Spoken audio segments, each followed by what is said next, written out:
I have lived on $40 a week for 60 years. I am 88, and I have never felt poor doing it. I eat 3 good meals a day. My house is warm in January, and I have not owed a soul a nickel since Eisenhower. 6 rules make $40 a week feel like plenty. They carried my family through the worst years this country ever saw. Number 1, cook out of a pot, not out of a package.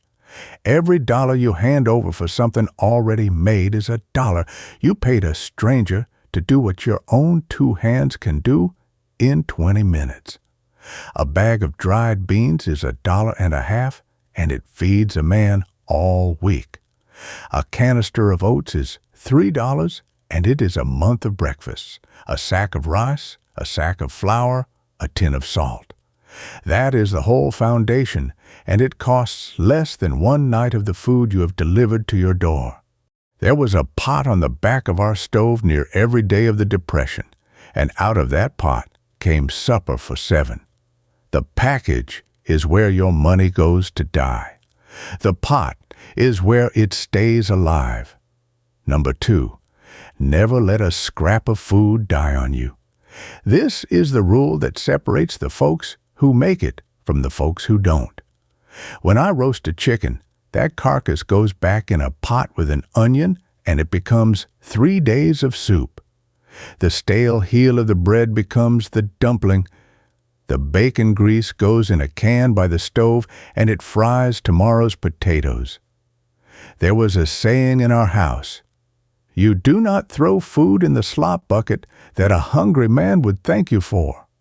Half of what this country calls garbage, we call Tuesday. You want to find $40 a week? It is sitting in your trash can right now. Number 3, if it can be mended, you have no business buying it new. I have bought 1 winter coat since 1971. When the seam goes, I sit down of an evening with a needle and I fix the seam, and it is warm again. A boot gets a new sole for $8 instead of a new boot for $80. A chair with a wobbly leg gets a wood screw, not a trip to the store. A handle that splits gets wrapped and glued, and it outlives the man who wrapped it. The Depression taught us that everything you own is worth saving twice. And the man who throws a thing away the minute it breaks is just renting his whole life over and over. Number 4, grow a little of what you eat, even if it is only a patch the size of a parked car. 7 people ate out of a garden at our place you could have covered with a bed sheet, and we ate better than half this country eats today. You do not need 40 acres. A tomato plant in a bucket on the porch will give you more tomatoes than you can eat, for the price of 1 you would buy at the store. A row of greens comes back every time you cut it. A few potatoes forgotten in the dirt will feed you in October. There is something the good Lord built into a seed that no paycheck can match. You put a little work in the dirt, and the dirt pays you back all summer long.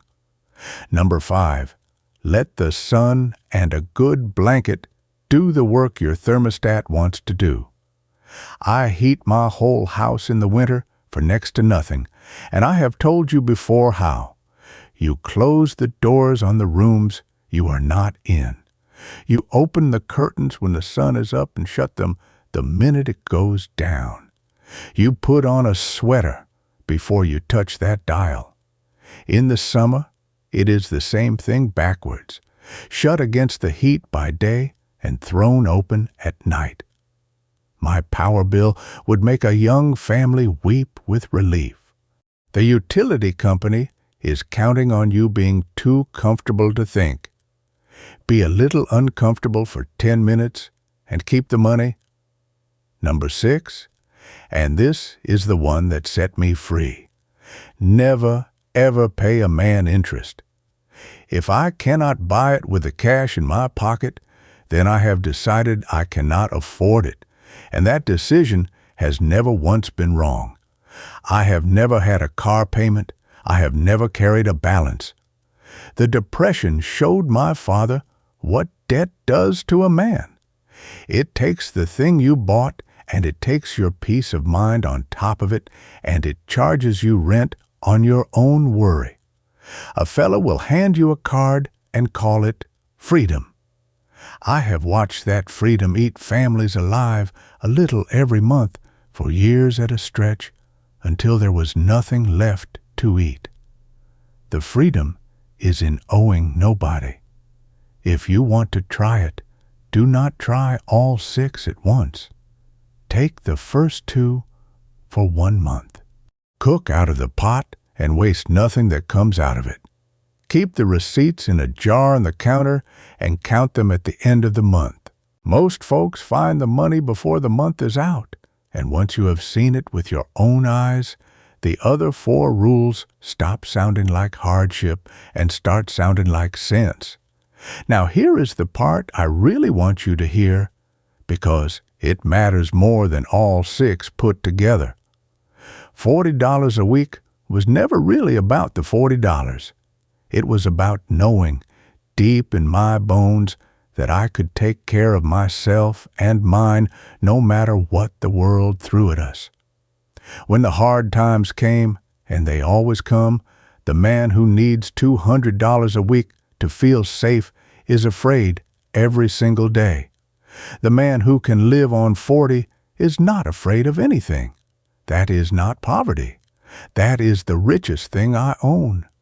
There was almost no money in our house at the end, and more peace in it than any millionaire I ever met, because nobody under that roof ever wondered whether we would make it. We knew we would. It had been proven 1,000 suppers over, so do not let anybody tell you that living small is living less. I have had 88 years to test it, and I am telling you, it is the other way around. The less you need, the more of your life belongs to you. If an old man's rules were worth your time tonight, do me one kindness. Leave a comment and tell me which of the 6 your own people lived by, because I promise you they knew at least one of them. And if you want to sit with me again, you know where to find me. I will keep the pot on the back of the stove.